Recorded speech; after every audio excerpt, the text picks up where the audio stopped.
আমার খুব বেশি মন খারাপ হলে আমি চলে আসি প্রকৃতির সান্নিধ্যে। এই মুহূর্তে আমি আছি হবিগঞ্জ গভ স্কুলের যে মাঠ, যেটাকে আমরা নিউ ফিল্ড বলে জানি।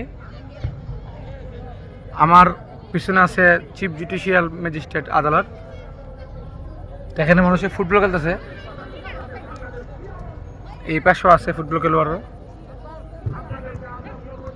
এই যে খেলতেছে ওরা।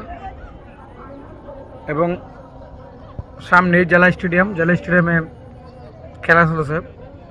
ওই জায়গায় যাই নাই, মানুষ বেশি তো, এই জায়গায় নিরিবিলি একটু বসলাম। মন খারাপ হলে আমি চলে আসি এইসব জায়গায়, ভালো লাগে। আমি প্রকৃতিকে দেখি, আল্লাহর সৃষ্টিকে দেখি, খুবই ভালো লাগে, মনটা ভালো হয়ে যায়। তার মতো কে কে মন খারাপ হলে প্রকৃতির সান্নিধ্যে চলে যান, একটু কমেন্ট করে বলেন,